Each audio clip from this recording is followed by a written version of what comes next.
भूत या काम वाली। अजय अपनी स्कूल पूरी करने के बाद आगे की पढ़ाई करने के लिए शहर चला गया और अब वो नौकरी कर रहा था।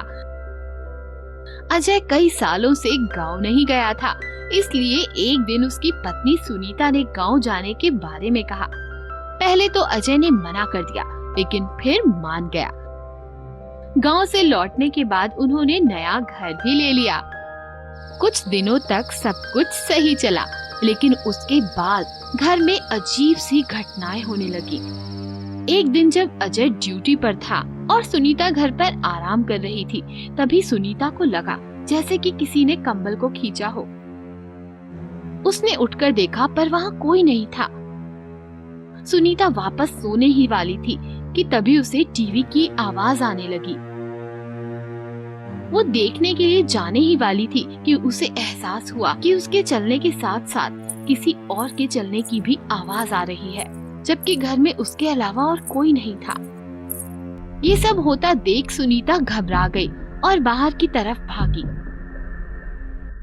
तभी उसे दरवाजे पर काम वाली दिखी। सुनीता उससे कुछ पूछती, उससे पहले ही वो बोली, तुम्हारी बारी आ गई है, आग लगने वाली है, आग। सुनीता को ये बात बहुत अजीब लगी और उसने जल्दी से अजय को फोन किया और काम वाली के बारे में बताया। तो पहले अजय ने ज्यादा ध्यान नहीं दिया, लेकिन जैसे ही उसने आग शब्द सुना तो अचानक से अजय घबरा गया और हड़बड़ाते हुए सुनीता से बोला, सुनीता, तुम उसकी बातों पर ध्यान मत दो और जल्दी से घर में जाकर सारे खिड़की दरवाजे बंद कर दो। मैं अभी घर आ रहा हूँ, तुम बस बाहर मत आना।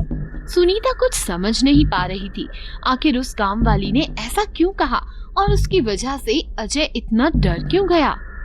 कुछ देर बाद अजय भागता हुआ घर पर पहुंचा, लेकिन तब तक काम वाली औरत जा चुकी थी।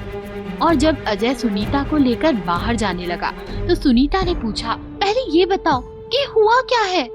सब बताता हूँ, लेकिन पहले यहाँ से निकलो। और दोनों घर से बाहर जा पाते उससे पहले दरवाजा खुद ब खुद बंद हो गया और दरवाजा बंद होते ही लाइट भी बंद हो गई।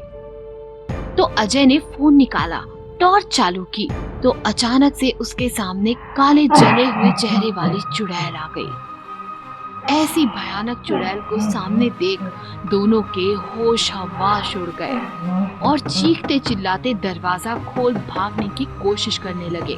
तभी उस चुड़ैल ने अजय को गले से पकड़ हवा में उठा लिया और कहने लगी, तूने बहुत तकलीफ दी है मुझे, लेकिन अब मेरी बारी। तेरा वो हश्र करूंगी जिसे तू जिंदगी भर नहीं भूल पाएगा। आग में जलेगा तू, आग में। ये कहते हुए चुड़ैल ने अजय को जमीन पर पटक दिया और अपनी शक्ति से अजय को आग लगा दी। लेकिन तभी सुनीता ने अपने गले में पहने ताबीज को उतारकर चुड़ैल के गले में डाल दिया। ताबीज के गले में डालते ही चुड़ैल चीखने लगी और गायब हो गई। सुनीता ने जल्द से अजय को आग से बचाया, लेकिन यहाँ जो कुछ भी हो रहा था वो सब भी सुनीता की समझ से बाहर था। सुनीता ने इसके बारे में पूछा तो अजय ने बताना शुरू किया, मैं आज से 2 साल पहले गांव गया था क्योंकि वहाँ बच्चे गायब हो रहे थे। मैंने जांच पड़ताल की तो एक औरत के बारे में पता चला जो जादू टोना किया करती थी। वो शक्तियां पाने के लिए बच्चों की बलि दिया करती थी। मैंने उस औरत के बारे में गांव वालों को बता दिया तो गांव वालों ने उसे बांध कर जला दिया। उसके बाद से वो चुड़ैल बन गई और इस बार जब हम गांव गए तो उसने मुझे पहचान लिया होगा और पीछा करते हुए यहाँ आ गई है और अब वो उसी का बदला ले रही है। बात करते करते अजय और सुनीता घर से बाहर निकल ही रहे थे कि चुड़ैल वापस आ गई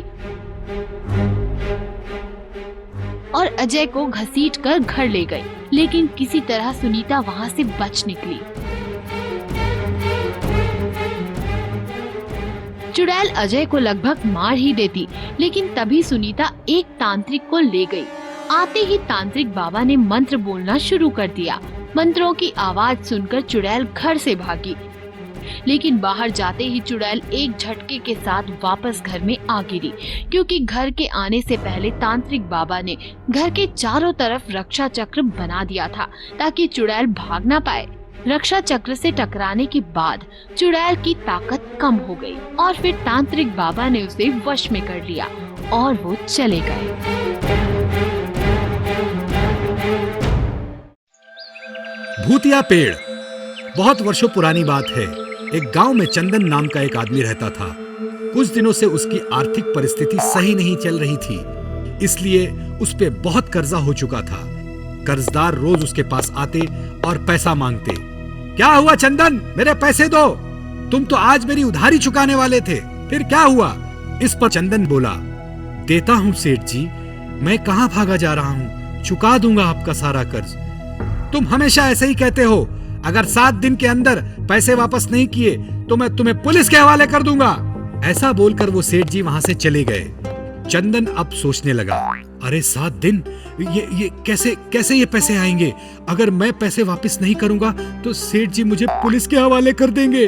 बाप रे, अब मैं क्या करूं? ऐसा सोचकर वो अपना घर छोड़कर जंगल की ओर चला गया।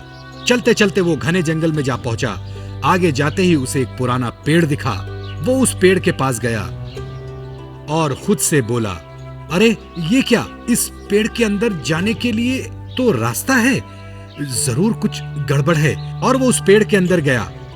पेड़ के अंदर जाने के बाद उसे एक पलंग दिखा और वो खुद से बोला, मैं चलते चलते बहुत थक गया हूँ, थोड़ा सा आराम करता हूँ, फिर आगे जाऊंगा। ऐसा सोचकर वो पलंग के पास जाता है और बिस्तर के पास जाकर सो जाता है। थोड़ी देर बाद बिस्तर के पास एक भूत आता है और सोचता है और कहता है, हा, बहुत दिनों बाद एक शिकार मिला है, मैं इसे तो पेट भर के खा लूंगा। वो भूत उस बिस्तर के इर्द गिर्द घूमने लगा। जैसे वो भूत चंदन को खाने की कोशिश करने वाला था, चंदन की नींद खुल गई। कौन है? चंदन ने पूछा।